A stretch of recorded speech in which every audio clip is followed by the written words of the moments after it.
Dah jom eh. Dia ni malam je. Oh.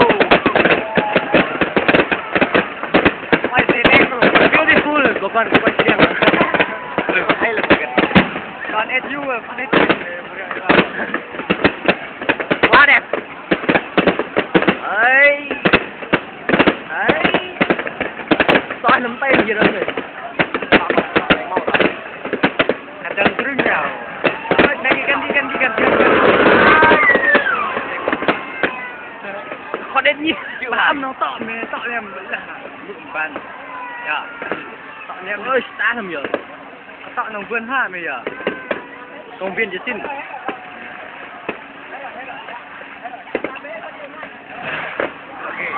Chân đi. Em pula. Oh, gần gà chân rồi. Hai lần rồi tụi mày. Đá làm gì? Em đá to niêm người mày tụi. Mà quay phần năm người to chứ mày có to này cua, có to này cua. Ai gần đi.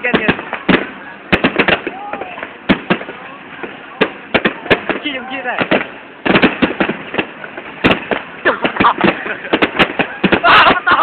Mọi em.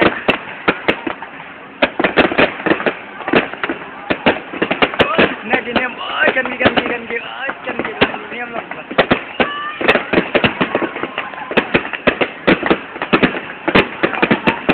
Ai à?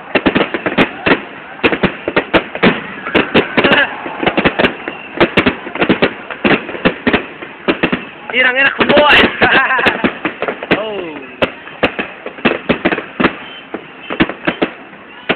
Quá nữa nè.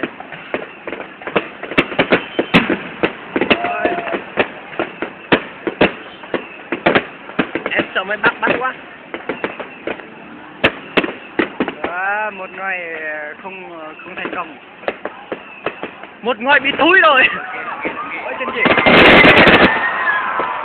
Tôi là đã ép luôn. Ôi chém bây giờ.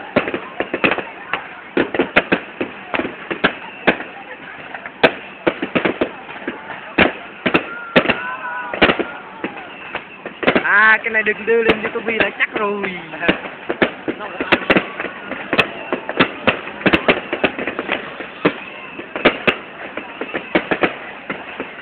Còn nếm làm nên tụi này. Ôi à, quay phần năm có con này của mình em mơ mượn rồi. Chẳng có lần sao băng này. Chắc anh em mau rồi.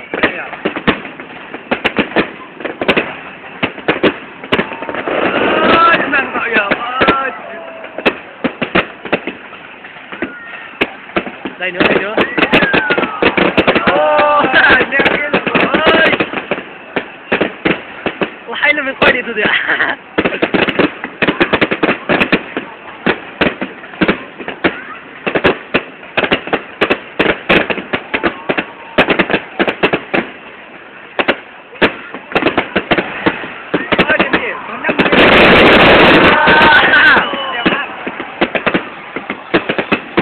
Nữa.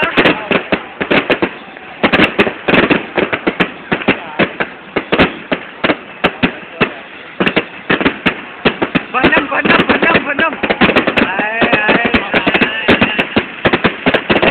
Wow.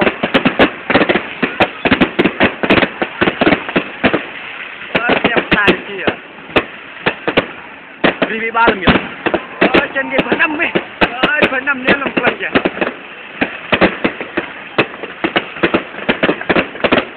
Nhìn đây hết mà tình lệ.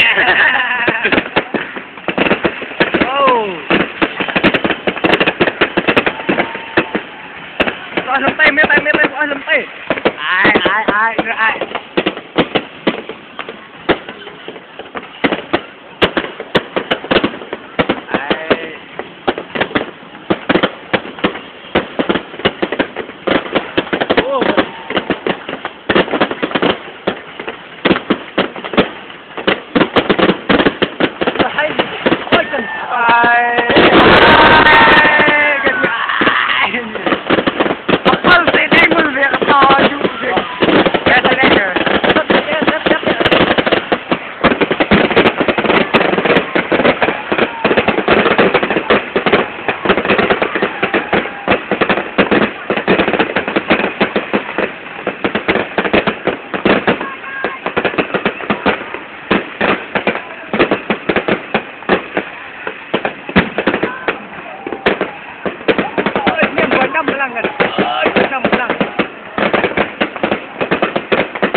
Hết rồi.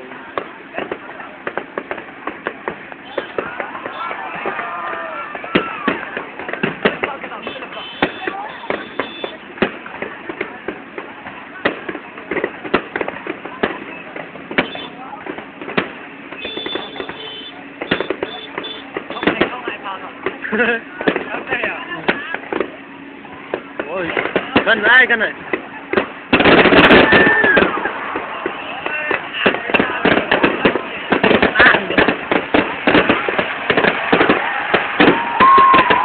Happy New Year này.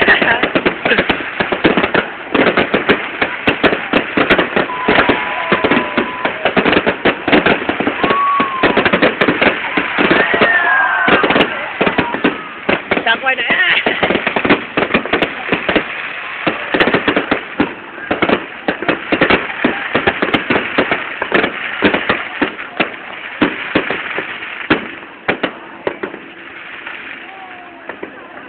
Finish.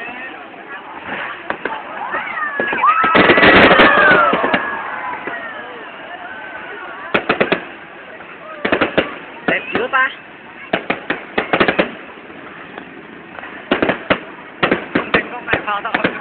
Phao bị thúi rồi. À, cần phao ôm.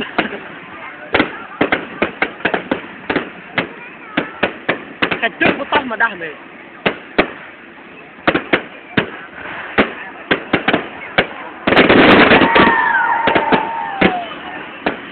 Hết tầm yêu này là mình.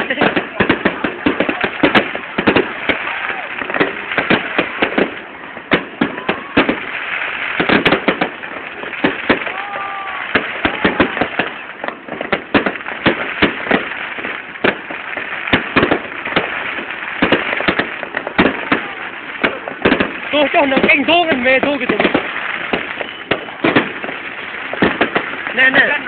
Ừ.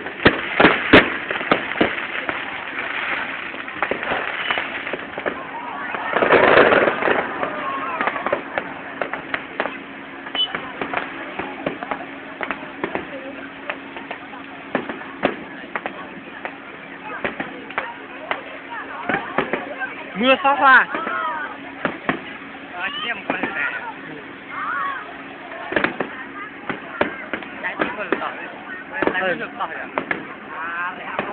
À, gần núi, gần núi. Ôi nhà có gần rồi. Gần núi rồi. Sẽ đã điên tôi luôn.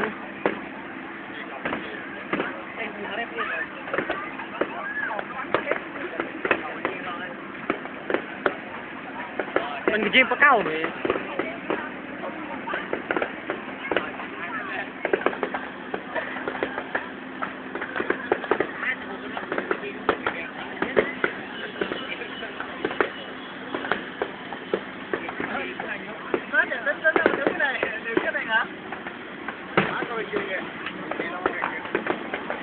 Tôi chịu phí luôn.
Có mấy cái thật là